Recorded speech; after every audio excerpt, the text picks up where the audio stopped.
patriarcado, né, do machismo estrutural, e que isso afeta diretamente, né, a questão da remuneração e o acesso às escolas. E trago novamente, rapidinho, né, uma outra passagem da minha mãe, que ela fala que aquela ela tinha 14 anos, que ela tinha que levantar, ela estava na casa de outros patrões, né, eles eram turcos, no centro do Rio de Janeiro, e ela falava que tinha que levantar às 4 horas da manhã, com 14 aninhos, para poder fazer o café da manhã, e na padaria comprar o pão, fazer aquela pressão, já limpar a casa inteira, porque 6 horas os patrões dela levantavam.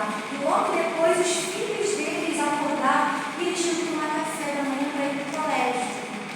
Minha avó, uma mulher, uma garota de 14 anos, não teve a condição de continuar os seus estudos, estava ali, né, ajudando os filhos do padrão a seguirem essa rotina na vida deles. E ela diz a mim o seguinte, que essa patroa dela me botou para trabalhar que nem uma escrava. Outro detalhe que eu tenho que falar, eu não gosto de lembrar, que me dá uma tristeza. O salário eram 20 cruzeiros. Sabe como é que ela me pagava? 15. E a minha avó fala que ela não podia reclamar.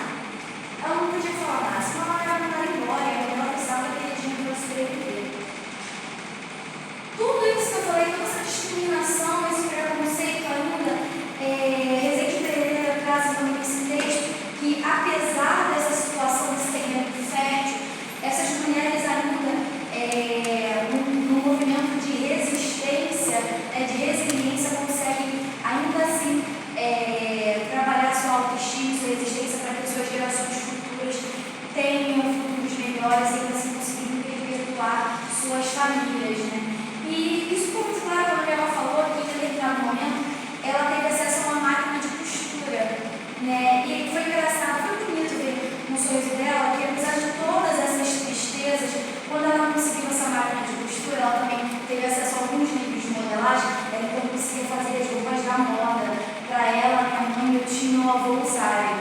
Então, mesmo sobre todas essas condições, ela se fazia questão de sair bonita, que minha mãe estivesse muito bem representada. Minha mãe diz ainda também que mesmo naquela época tivesse o preconceito com o cabelo crespo, ela se arrumava, elas iam para a praça, iam lá fazer o cabelo, naquela época não tinha chapinha, era o famoso pente quente, mas saíram todas elas sempre assim, muito bem arrumadas, né?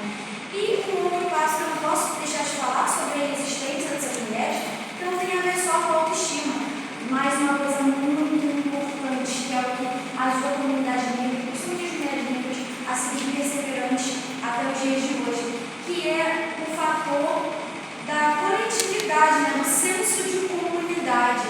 O senso de comunidade então vai ajudar essas mulheres, né, a sobreviver a essa rotina onde elas têm que fazer esse movimento regular, né, morar nas periferias, mas ter que estar